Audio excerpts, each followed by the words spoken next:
গল্পের শুরুতেই আমরা জামাল ওয়ার্কার নামের একজন সাধারণ মানুষকে দেখি, যে মেডিভেল ওয়ার্ল্ড নামের একটা থিম পার্কে কাজ করে। ওই থিম পার্কের মালকিনের পার্কের ভবিষ্যৎ নিয়ে চিন্তা হচ্ছিল, কারণ কয়েক মাস ধরেই তাদের পার্কের অনেক ক্ষতি হচ্ছে, আর খুব তাড়াতাড়ি তাদের পাশেই আরও একটা থিম পার্ক খুলবে। আর এর মধ্যেই তারা যদি নতুন কোনো আইডিয়া বের করতে না পারে, তাহলে তারা ব্যাংকরাপ্ট হয়ে যাবে। সন্ধ্যাবেলায় জামালকে পরিষ্কার পরিচ্ছন্নের কাজ দেওয়া হয়। সে যখন পরিষ্কার পরিচ্ছন্ন করছিল, তখন জলের ভেতর একটা চকচকে প্রাচীন পদক দেখতে পায়। ওই পদকটা খুবই দামি বলে মনে হচ্ছিল। জামাল সেটা তুলতেই যাচ্ছিল, কিন্তু সে সেটা তুলতে গিয়ে জলে পড়ে যায়। এরপর সে যখন বাইরে বের হয়, তখন দেখে সে পার্কেই ছিল না। তার মনে হয় সে পাশে যে থিম পার্কের ক্যাসেল ওয়ার্ল্ড খুলবে সেখানে চলে এসেছে, কিন্তু আসলে সে ওই প্রাচীন পদকের শক্তিতে 1300 খ্রিস্টাব্দের ইংল্যান্ডে পৌঁছে গিয়েছিল। সবার প্রথমে সে নল্টে নামের একজন পাগল লোককে দেখতে পায়।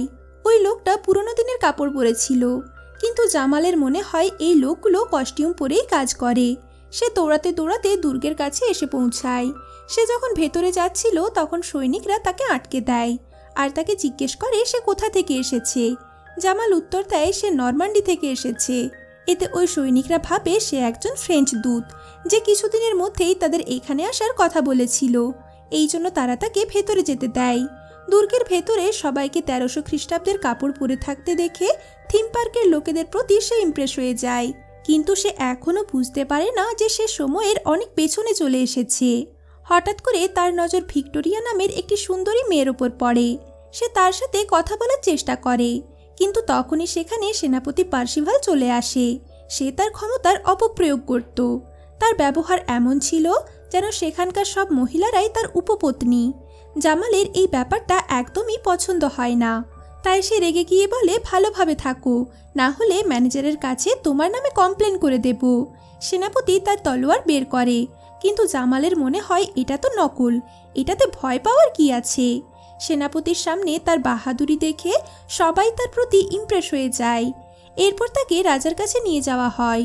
সেখানে আমরা জানতে পারি রাজা তার মেয়ে রেজিনার বিয়ে নরম্যান্ডির রাজকুমারের সাথে ঠিক করেছে। রাজার মনে হচ্ছিল জামাল নরম্যান্ডি ফ্রান্স থেকে এসেছে, কিন্তু সে তো আসলে নরম্যান্ডি আমেরিকা থেকে এসেছে। এরপর তাকে যখন জিজ্ঞেস করা হয় রাজকুমার এখানে কবে পৌঁছাবে, তখন জামাল যে কোনো একটা তারিখ বলে দেয়। সন্ধ্যাবেলায় সবার সামনে একজন অপরাধীর শিরচ্ছেদ করা হচ্ছিল। জামাল এটা ভেবে খুবই এক্সাইটেড ছিল যে এরা তো থিম পার্কের ভাড়াটে অ্যাক্ট্রেস, কিন্তু যখন সে ওই কাটা মাথাটা ধরে, তখন সে বুঝে যায় এইসব কোনো নাটক নয়, আর এটা দেখে সে কিছু না বলেই অজ্ঞান হয়ে যায়। এরপর জামালের যখন জ্ঞান ফিরে আসে, তখন সে নিজেকে ভিক্টোরিয়ার সাথে একটা রুমে দেখতে পায়।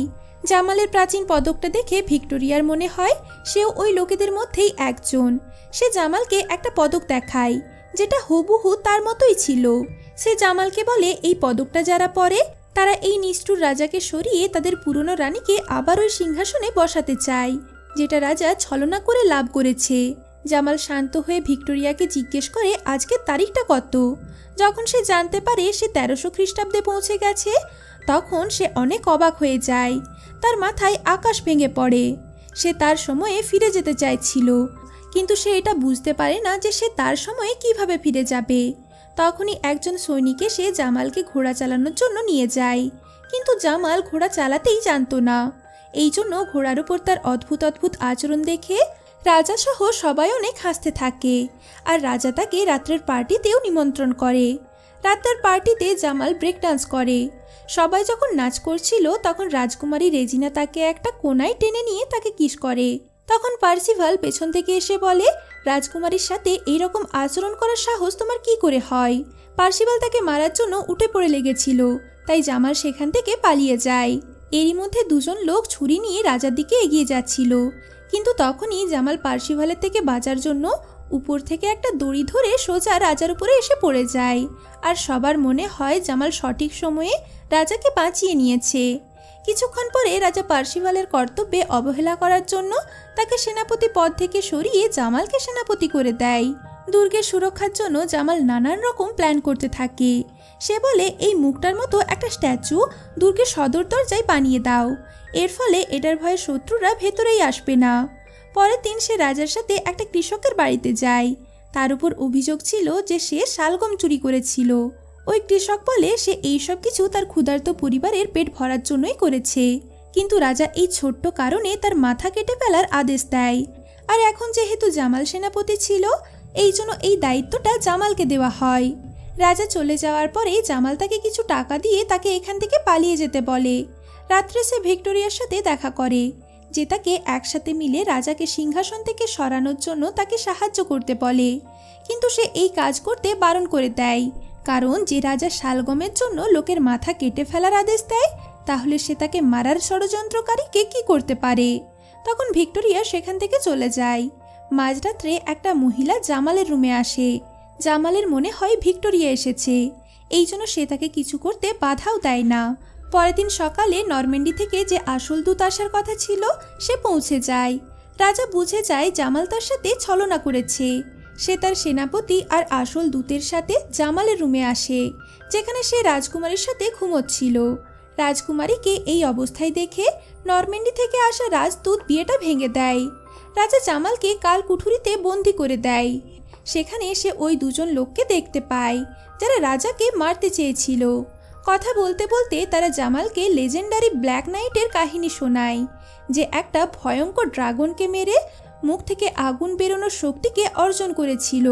পরের দিন তাদের সবাইকে মেরে ফেলার জন্য সবার সামনে নিয়ে আসা হয়। নিজেকে বাঁচানোর জন্য জামাল জোরে জোরে চিৎকার করে বলতে থাকে সে ভবিষ্যৎ থেকে আসা একজন জাদুকর, তার যদি একটা আঁচড়ও লাগে তাহলে সে সবাইকে পুড়িয়ে মেরে ফেলবে। সে তার কথা প্রমাণ করার জন্য তার লাইটার জ্বালানোর চেষ্টা করে, কিন্তু সেটা জ্বলছিলই না। এরপর তার মাথা যখন কাটা হচ্ছিল, তখন হঠাৎ করে জল্লাদের মুখে একটা আপেলের টুকরো ফেঁসে যায়। সবার মনে হয় জামাল তার উপর কোনো জাদু করেছে। আর এই সুযোগে জামাল বলে তাকে যদি মারার চেষ্টা করা হয় তাহলে সে সবারকারই এইরকম অবস্থা করবে। হঠাৎ করে সেখানে আগুনও লেগে যায়, যার ফলে লোকেদের তার শক্তির ওপর পুরো বিশ্বাস হয়ে যায়। আসলে বিদ্রোহীরা দুর্গের বাইরে থেকে জ্বলন্ত তীর ছুঁড়ছিল। এদিকে ভিক্টোরিয়ার সাহায্যে তারা তিনজন ভালোভাবে সেখান থেকে বেরিয়ে যায়। জামালের আবার নোল্টে নামের ওই লোকটার সাথে দেখা হয়। সে জানতে পারে সে এই রাজ্যের সবচেয়ে মহান যোদ্ধাদের মধ্যে একজন, কিন্তু রাজা যখন ছলনা করে তাদের পুরনো রানীকে ওই সিংহাসন থেকে সরিয়ে দেয়, তখন সে নোল্টেকেও অপমান করে প্রাসাদ থেকে তাড়িয়ে দেয়, কারণ সে রানীর অনুগত ছিল। এরপর থেকে সে দিনরাত নেশায় ডুবে থাকত, কিন্তু তখনও সবার আশা ছিল যে তার ভেতরে যোদ্ধা এখনও বেঁচে আছে। বিদ্রোহীদের সাথে সময় কাটিয়ে আর রাজার নির্মমতার কথা শুনে জামালও তাদের সাহায্য করতে রাজি হয়ে যায়। এরপর একদিন জঙ্গলে জামাল দেখে তিনজন লোক বিনা কারণে নোল্টেকে বিরক্ত করছে। জামাল যখন তাদের থামাতে যায় তখন তারা জামালকেই মারতে থাকে। জামালকে তার জন্য লড়াই করতে দেখে নোল্টের ভেতরে যোদ্ধা আবারও জেগে ওঠে, আর সে একাই তিনজনকে মেরে জামালকে বাঁচিয়ে নেয়। এরপর তারা যখন আবার বিদ্রোহীদের ডেরায় পৌঁছায়, তখন তারা জানতে পারে সেনাপতি পার্সিভাল তার সৈনিকদের সাথে এসে সবকিছু ছাড়খাড় করে চলে গেছে, এমনকি সে ভিক্টোরিয়াকেও সাথে করে নিয়ে গেছে। সবাই সাহস হারিয়ে ফেলেছিল, কিন্তু তখনই তাদের পুরনো রানী আবার তাদের সামনে আসে। সে তাদের বলে সে কয়েকদিন ধরেই তাদের মাঝখানেই আছে, তাদের সবাইকে একসাথে হয়ে রাজার বিরুদ্ধে লড়াই করতে হবে। এরপর কিছুদিন ধরে জামাল তাদের ট্রেন্ড করে, আর সে তাদের বক্সিং আর বিভিন্ন প্রাণঘাতী লড়াইয়ের নিয়মনীতি শেখাতে থাকে, আর নিজেও নোল্টের কাছে তলোয়ার চালানো শিখে নিতে থাকে। এরপর আক্রমণের দিন চলে আসে। নোল্টের নেতৃত্বে সবাই দুর্গে আক্রমণ করে দেয়, কিন্তু খুব তাড়াতাড়ি বিশাল সৈন্যবাহিনী তাদের চারদিক থেকে ঘিরে ফেলে। এর ফলে তারা অসহায়ের মতো আক্রমণের শিকার হতে থাকে। তখন সেখানে লেজেন্ডারি ব্ল্যাক নাইট এসে পৌঁছায়। তাকে দেখে ভয়ে সব সৈন্যরা পেছনে সরে যাচ্ছিল। সে তার মুখ থেকে আগুন বের করছিল। সবার এখন মনে হচ্ছিল তাদের জয় নিশ্চিত, কিন্তু তখনই ওই ব্ল্যাক নাইট ঘোড়া থেকে পড়ে যায়, আর তার মাথা থেকে যখন হেলমেট খুলে যায় তখন জানা যায় সে কোনো ব্ল্যাক নাইট নয়, বরং জামাল ছিল। অন্যদিকে নিজের রাজ্যের এই অবস্থা দেখে রাজা পার্সিভালের কাছে তার রাজ্যের সুরক্ষা চায়, কিন্তু পার্সিভাল রেগে গিয়ে রাজাকে ধাক্কা দিয়ে দুর্গ থেকে নিচে ফেলে দেয়, কারণ সে নিজে রাজা হতে চাইছিল। সে নোল্টেকেও তীর মেরে ঘায়েল করে দেয়। এদিকে ভিক্টোরিয়ার আওয়াজ শুনে জামাল যখন তাকে বাঁচাতে যায় তখন তার আর পার্সিভালের মধ্যে লড়াই শুরু হয়ে যায়। অবাক হওয়ার কথা এটা ছিল যে পার্সিভাল জামালের সাথে পেরে উঠতে পারছিল না। জামাল নোল্টের শেখানো তলোয়ারের যুদ্ধের সাহায্যে পার্সিভালকে হারিয়ে দেয়। এরপর যখন সে ভিক্টোরিয়ার বাঁধা হাত খুলছিল তখন পার্সিভাল লুকিয়ে লুকিয়ে তার দিকে এগিয়ে আসে, আর সে জামালের উপর আক্রমণ করার আগেই নলটে তাকে একটা তীর দিয়ে মেরে ফেলে। শেষ পর্যন্ত বিদ্রোহীদের জয় হয় আর জামাল সবার হিরো হয়ে যায়। সে বুঝে গিয়েছিল তার এখানের কাজ শেষ হয়ে গেছে। সে সবাইকে বিদায় জানায় আর হঠাৎ করেই 21 খ্রিস্টাব্দে তার চোখ খোলে। একজন নার্স তাকে বলে সে গর্তে পড়ে গিয়ে অজ্ঞান হয়ে গিয়েছিল, কিন্তু জামালের এই কথাটাতে পুরো বিশ্বাস ছিল যে সে যেগুলো দেখেছে সেগুলো কোনো স্বপ্ন ছিল না। আর সে যেহেতু মেডিভেল পিরিয়ডের ব্যাপারে সব কিছু জানতো, এই জন্য সে থিম পার্ককে আরও ভালো করার জন্য অনেক পরামর্শ দেয়। খুব তাড়াতাড়ি তাদের থিম পার্ক আগের চেয়েও অনেক ভালো চলতে থাকে। একদিন সে সেখানে নিগল নামের একটি মেয়েকে দেখতে পায় যে হুবহু ভিক্টোরিয়ার মতো দেখতে ছিল। নিগলেরও জামালকে চেনা চেনা মনে হয়। সে জামালকে চিনত না, কিন্তু তবুও সে জামালের প্রতি একটা অদ্ভুত টান অনুভব করছিল। জামাল তার ফোন নাম্বার নেওয়ার জন্য তার পেছনে পেছনে দৌড়াতে থাকে, আর এর ফলে সে একটা নর্দমায় পড়ে যায়। এবার তার জ্ঞান ফেরে প্রাচীন রোমের ভাইকিংসদের একটা খেলার মাঠের ভেতরে কয়েকটা সিংহের সামনে। আর এখানেই এই মুভির গল্পটা শেষ হয়ে যায়।